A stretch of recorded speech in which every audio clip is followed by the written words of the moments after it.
On Washington Unplugged, Senator Ben Nelson, our roundtable looks at the Arlen Specter defection, and enchanted questioner Jeff Zeleny. This is Washington Unplugged, and first up today, Nebraska Democratic Senator Ben Nelson. Senator Nelson, thank you very much for joining us. I want to talk a little bit about what's happening to the Republican Party and to Arlen Specter.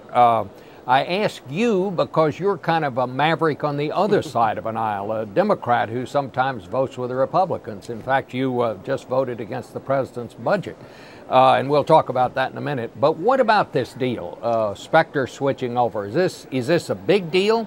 Is it something that just pertains to Pennsylvania, or is this something part of a wider thing that we're seeing unfold here? That's a great question. I don't think we know yet. I do think that Arlen felt uncomfortable, not looking at a very strong primary for himself, but I think he's also felt very comfortable with a number of Democrats with whom he's voted before. He and I worked together very closely with Senator Collins and Senator Snowe on the stimulus package, the recovery package. I think he's very comfortable with the change that he's made, given the fact that it didn't look like he was going to have a great primary. Mm-hmm. Well, there's no question, and I thought that was one of the interesting things. He was very candid about that. He said, look, I can't win the primary. I'm 20 points down. But he put it in this way. He said, you know, I felt like my base was moving. Mm-hmm. And to hear Senator Snowe talk, and even conservatives like Lindsey Graham yesterday, who Lindsey Graham said flatly, we've got a problem. Do you think the Republicans are in trouble here? Well, I think the problem is their base is narrowing for them, and that base seems to be happy about narrowing by saying, if you don't like us, leave. I don't know. Is it the difference between a big tent and a small tent? I think that they are going to have to assess how they deal with their members, because there are fewer and fewer truly centrists on the Republican side. Well, I mean, you know, exclusivity might be fine for a fraternity or maybe a country club, perhaps, but it does seem, as you watch them go through this, that they, as you say, there does seem to be at least a segment within the party that wants it to become more pure, that wants it to narrow down. And I wonder how you can build a party if, in fact, that happens. My guess is that it'll run for a while and then they'll begin to broaden, or at least make an attempt to broaden out again. Well, there are a lot of middle of the road centrist, moderate Republicans, and they'll take charge of their party again, and they'll come back. But at the present time, it seems to me that a group has almost taken charge of it and is narrowing its base intentionally, and that doesn't really work that well in politics. It doesn't work when the Democrats do it, and it's certainly not going to help the Republicans. You know, I thought it was interesting last night at the president's news conference where he had plenty of opportunities to rub the Republicans' nose in it, and he was very careful not to do that. I thought his comments about Arlen Specter, he recognizes he's not going to be an automatic vote, and I would guess that you would agree with that. I do not believe Arlen Specter will be the automatic 60th vote if Al Franken does come into the Senate and sits with you Democrats. I agree with you 100%. I think the distinction I would make is that if Al Franken comes on board, there will be 60 members of the caucus, not an automatic 60 votes. And having Arlen there, maybe I'll have somebody to share the penalty box with me from time to time. Well, are you in the penalty box right now? Because I know you did vote against the president's budget yesterday. You voted for the stimulus, if memory serves, but you voted against the budget yesterday. Why'd you do that? Well, I think it was too much spending, and while they tried to improve it as a result of the conference committee, it was just still too much spending at a time when I don't think we can afford it, and I didn't think allowing some of the tax cuts to expire was the best way to handle it. There's no question the president's had a great first 100 days. Certainly the last week was about as good as it gets, I would think, for a Democrat. Will it be this easy the next 100, Senator? Well, time will tell, but we'll be into some fairly substantive issues, you know. It'll be about health care. There'll obviously be some more talk about energy and climate change. That will continue to be discussed. So the rubber will meet the road on what kind of proposals are going to be put together, what they'll look like, and that can be divisive, but this president seems to know how to reach out and bring people in and do it in such a way, as you said, that he didn't gloat and won't gloat over Arlen Specter's change of parties. And I think that's good for all of us, because we really do need to work together. We've been too much into division and subtraction. We need addition and we need multiplication here when it comes to working together. All right. Nebraska's Democratic Senator Ben Nelson, who votes with the Democrats most of the time, but sometimes doesn't. Thank you very much, Senator. Great to talk to you. Great to talk to you, Bob. Thanks. You're watching Washington Unplugged. All right, so we're here now with Paul Kane, who covers Capitol Hill for the Washington Post. He's up on the Hill right now, and beside me here in the CBS News headquarters, Steve Shigaris, our political director. Well, Paul, were you someone who knew all along that Arlen Specter was going to switch parties, or were you as surprised as the rest of us? I think I was as surprised as everybody else. I got an email tip from a staffer at about 11:30, 11:35 on Tuesday morning, and within 15 minutes it was confirmed, and Specter had given a statement to a local Pennsylvania blog announcing his switch. It was surprising because there wasn't a lot of buildup. There wasn't a lot with Jim Jeffords 8 years ago. Jeffords himself had publicly made these dalliances talking about the short walk across the other side of the aisle. There was none of that with Arlen Specter. Absolutely. I mean, I was there during the Specter, during the Jeffords switch, and you're absolutely correct. I must say, I mean, there are secrets in Washington and there are secrets. But this one really, I don't know how they kept it, a lid on it as long as they did. And it may well be that it was not until just before this that Specter actually decided this was what he was going to do. I spoke with Specter for about 20 minutes yesterday, one-on-one, and walked him through that moment.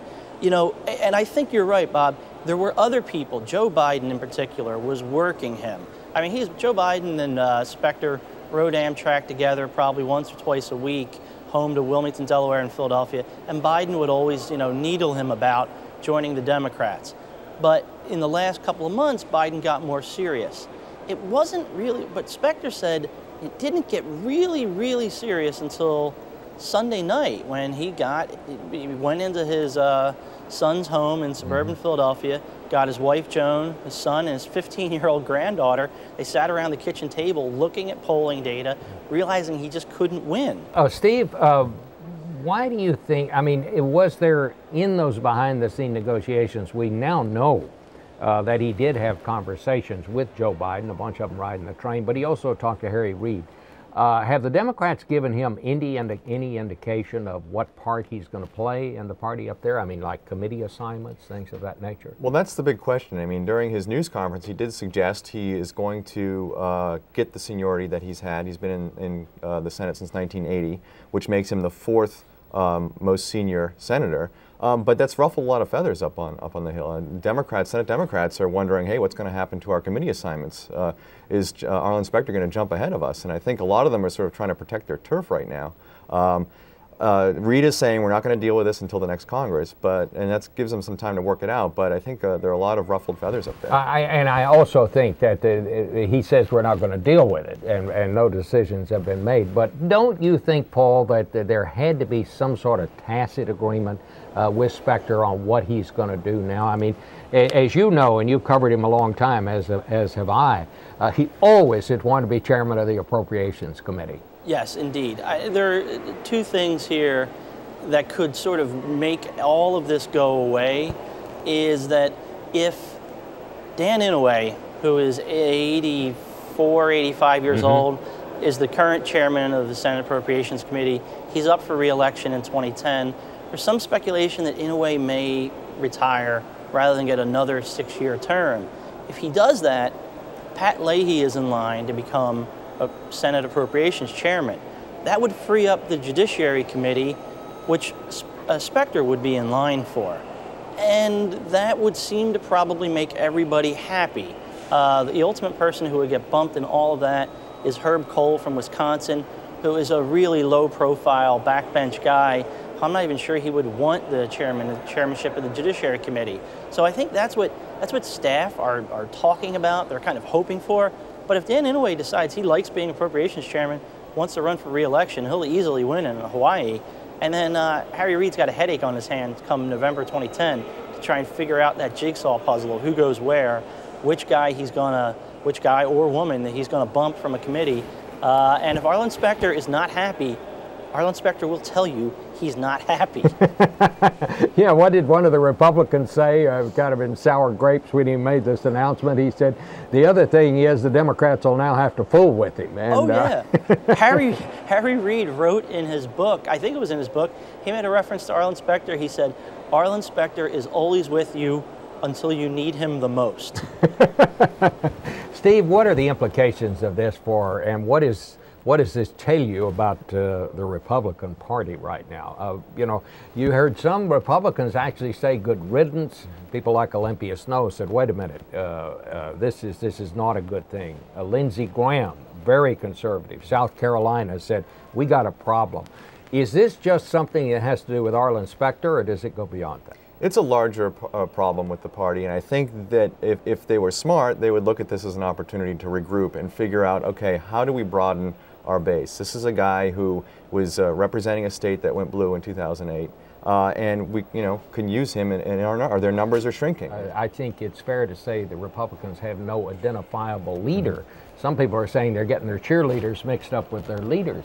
You hear some of the cheerleaders on talk radio and other places who seem happy to be rid of people like Specter, and they seem to be aiming more toward let's purify this party and sort of start over rather than try to broaden it out. Well, it's almost as if those are the only people left in the Republican Party. I think you would see the same thing in the Democratic Party if they were at rock bottom too. The liberals would be very happy if a guy like Senator Ben Nelson, was not a Democrat anymore. Mm-hmm. But they've got enough numbers where they can sort of drown that out. The Republicans, the leaders of the Republican Party need to figure out how to moderate their party and how to get more moderates involved. They might take a lesson from Democrats in the case of Joe Lieberman. Lieberman went out and campaigned for the Republican presidential candidate John McCain, but when he came back to the Senate, Harry Reid said, glad to have you back. We need that vote. All right, you're watching Washington Unplugged. All right, back with Washington Unplugged, and I'm with Jeff Zeleny, who kind of made his way into the history books last night with his question to Barack Obama. Let's just listen to a little bit of the question. Thank you, Mr. President. Mm-hmm. During these first 100 days, what has surprised you the most about this office, enchanted you the most about serving in this office, humbled you the most, and troubled you the most? Let me write this down. Surprised, troubled. I've got, what was the first one? Surprised. Surprised. Troubled. Troubled. Enchanted. Enchanted, nice. And humbled. And what was the last one? Humbled? Humbled. Thank you, sir. All right.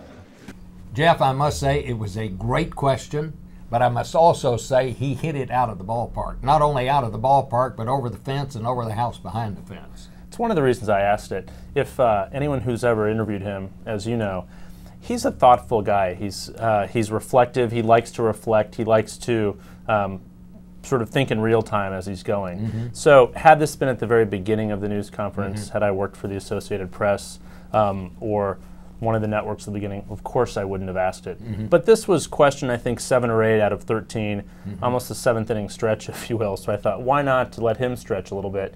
And he did. I was with him earlier in the day at the town meeting in Missouri. Mm-hmm. And he gave really long answers to these questions, but really toward the end of these answers, he starts to sort of sharpen his point and get a little bit better. It's one of the reasons he wasn't that great in the debates mm-hmm. early on, because it takes the wind-up a while. But I thought his answer to all 4 questions really told the American people a bit about him. I must say, I'm beginning to think that this may be the best guy at a news conference of any president since Jack Kennedy, who I think still holds the title as being able to handle the questions and have a news conference come out the way he wants it to, and yet not sound like you're just reciting memorized talking points. It's always fun to watch somebody. I mean, put politics aside, ideology aside, but watch somebody who's really good at something.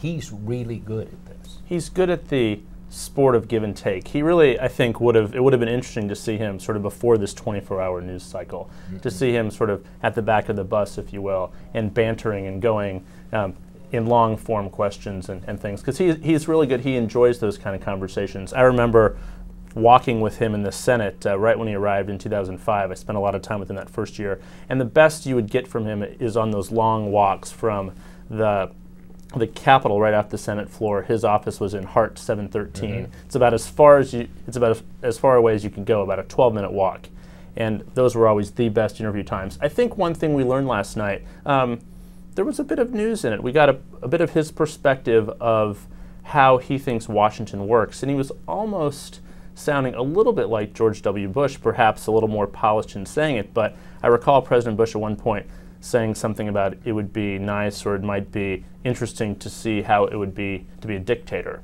Well, President Obama last night said, look, I don't control all the levers of power. I don't have my finger on the button. So I thought it was interesting how focused on him the answers were. He didn't talk about Michelle or the girls, which I was hoping for that in the enchanted part of the question. I was hoping he might give a little bit of sense of what it was like to walk into the White House for the first time.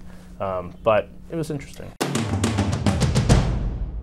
Now, second 100 days, how long does, because he's clearly in kind of a honeymoon now. And I mean, the honeymoon in recent days seems to have gotten a little better than it was in the very beginning even. How long does this go on? I mean, there's got to be some tough times, some rough waters ahead. When do you see that coming? Tomorrow. Tomorrow? Next week. I think they're well aware of the fact that this is all fleeting. Who knows what the outcome of this flu outbreak will be. We don't exactly know where that's going to go.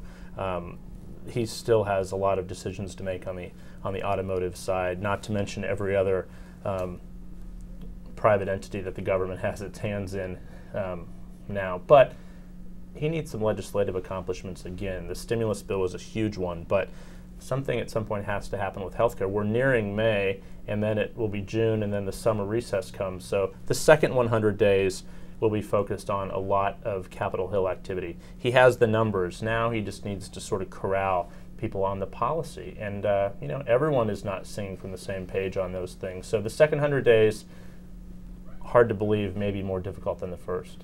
Jeff Zeleny, thank you very much. Thank you, Bob. Enjoyed seeing you on the news conference last night. You're watching Washington Unplugged. Don't forget, Sunday on Face the Nation, we'll be talking about the flu outbreak. We'll also be talking to Arlen Specter. We'll see you then.